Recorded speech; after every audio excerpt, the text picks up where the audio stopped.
सुबह में कहा था कि चादरें बदल देना गेस्ट रूम की, अब जा रहे हो। और सुनो तुम, गुलदान में ताजा फूल रखे हैं कि नहीं? हाँ मेरे अल्लाह। एक काम कहा था तुम्हें। एक मिनट में ना दिमाग खराब हो गया है, पता नहीं कैसे मैं भूल गई। बीजी ने तो सुबह ही मुझे कहा था। बस 1 मिनट लगेगा, मैं लेकर जल्दी से। बस बोले जा रही हैं। इंसान कम से कम सांस ही ले लेता है। क्या हुआ सरवरी? आ रही हूँ। उठाओ इसे यहाँ से। तौबा है, पूरा का पूरा घर और ये गमले भी उठाओ यहाँ सर पे उठाया। और आखिरी बार पानी का आज तो पता नहीं तुम्हारी ताई के सर पर कौन सा भूत सवार है। तुम लोगों को भूतनी एहसास ही नहीं है? भूतनी तक सवार हुई नहीं है, होने वाली। रिमला नवी कोई शहजादी होगी जिसकी आमद पर ताई जान ने सारा घर ऊपर नीचे कर रखा। हाँ हाँ, तो क्यों ना हो। वो हमारी तरह ससुराली रिश्तेदार थोड़ी है, वो तो इनके भाई की लाडली बेटी है। अरे इनका बस चले ना तो आसमान से तारे तोड़कर सजा दें उसके लिए। सुनो मेरी बात, रेडी रहना।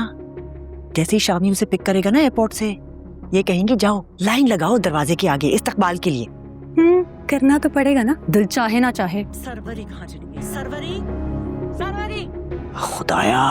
ऊपर आओ फौरन और साफ तौलिया निकालो रिमला बीबी के लिए। कैसी है? बहुत खूबसूरत, बहुत नाजुक। मानना पड़ेगा, तुम्हारी पसंद लाजवाब है। फिर आप बात करेंगी? हाँ, बात करूंगी, क्यों नहीं करूंगी।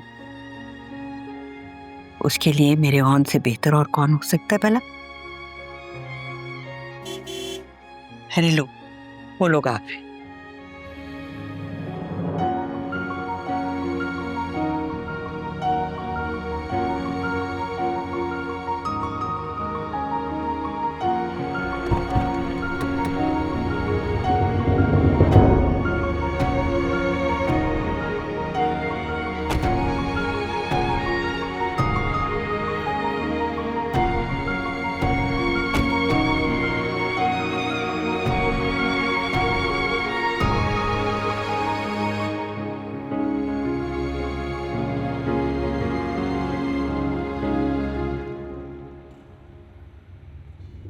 रिमला मेरे जान, कैसी हो?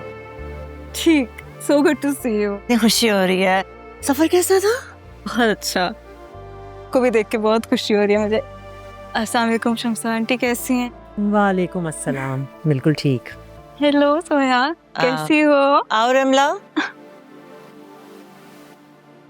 हाँ, घर में आपने कुछ चेंज किया? ओह हेलो, हाय। आयला कैसी हो? मैं ठीक हूँ, तुम बताओ। ठीक, good to see you.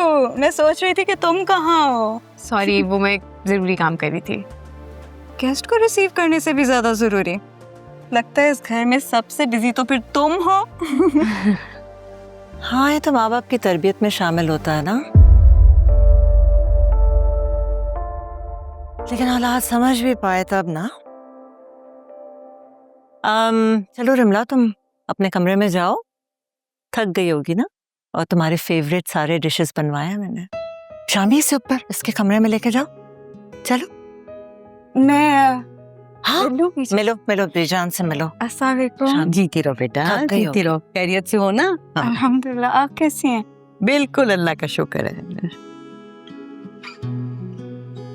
Hi on, कैसे हो? ठीक हूँ, तुम कैसी हो? मैं तो बहुत अच्छी हूँ। ठीक है बेटे, जाओ तुम अपने कमरे में सेटल हो जाओ। जाओ। मगर 1 मिनट, मैंने एक जरूरी बात करनी है। आज रात को खाना हम सब इकट्ठे खाएंगे। मैं साकिब को भी कह दूंगी, वो भी आ जाए। और शम्सा, तुम भी बच्चों को लेकर आ जाना, फिर वहीं पर ही बात हो जाएगी। जी जी, जाओ जाओ, तुम लेके जाओ। हाँ जाओ, कमरा दिखाओ इसको। चले, I will see you guys.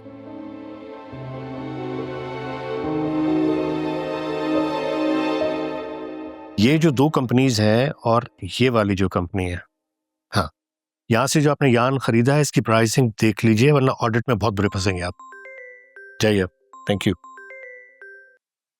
जी बेगम साहबा। आपकी माँ को तो बस मेरी खुशियों को ही बर्बाद करना होता है। अब हुक्म सादिर कर दिया कि नीचे वाले भी आज हमारे साथ ही खाना खाएंगे। तो इसमें हर्ज क्या है? अरे हर्ज है ना फारूक, मतलब सारा साल तो हम अलग खाते पकाते हैं, तो आज साथ खाना खाने की क्या जरूरत है? मैंने रिमला की मर्जी से उसकी पसंद से मेन्यू बनवाया है और आज सबको दावत दे दी उन्होंने। इन सबको दावत देने की क्या जरूरत है मुझे? Arfa please try to understand. माँ जी का हुक्म है कि जब भी कोई बाहर से आए मेहमान, हम सब ने उसके साथ बैठना होता है। रिमला मेहमान नहीं है फारूक, भतीजी है मेरी। और कौन सा पहली मर्तबा आई है, भाईजान के पास सिर्फ छुट्टियां गुजारने तो गई थी। और जब यहाँ होती है तो इन लोगों को मेहमान नवाजी का तो कोई ख्याल नहीं आता। और आज खाना जरूर साथ खाना है, क्योंकि बीच जाने तो बस रंग में भंग डालना होता है, मुझे तकलीफ पहुंचानी होती है और कुछ भी नहीं। आरफा बात खाने की ही नहीं है सिर्फ, माँ जी ने कुछ डिस्कशन भी करना है। अच्छा प्लीज मुझे काम करने दो। अच्छा, तो माँ बेटे के दरमियान सब कुछ पहले से तय हो चुका है, तो मैं दीवारों से सर क्यों मार रही हूँ फारूक? जो मर्जी करें फिर आप लोग।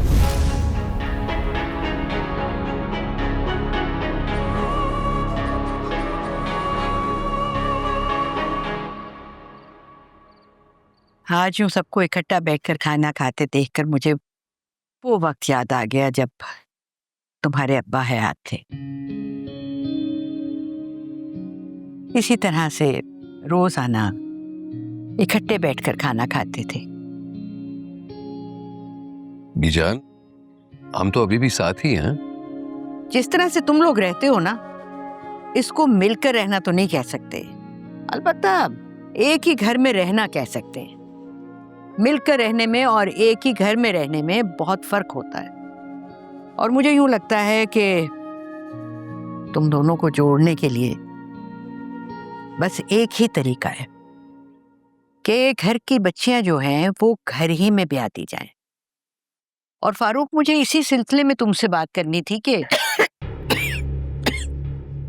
फारूक में अजीब सी तबीयत हो रही है, बस सर में दर्द है। आप वो मुझे दवाई दे देना। चल मैं तो सारा वक्त कुछ ना कुछ करती रहती हूँ, लगी रहती हूँ। मुझे दवाई दे देना।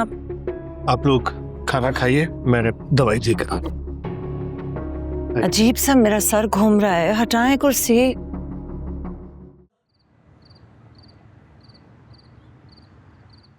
शामी, ये क्या कर रही है? कोई आ जाएगा। ये क्या है? तुम्हारे लिए अच्छी लगी तो ले ली। आपको पता है ना रिंग देने का मतलब क्या होता है?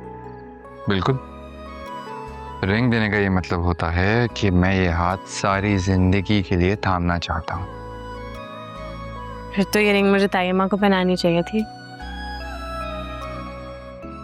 काश कि मेरी अम्मा मेरी दिल की बात मेरे बिना बोले ही समझ जाए। ताई माँ तो समझ के भी ना समझ बन जाएंगे। मुझे ऐसा लगता है कि मैं उनसे कभी नहीं बोल पाऊंगा।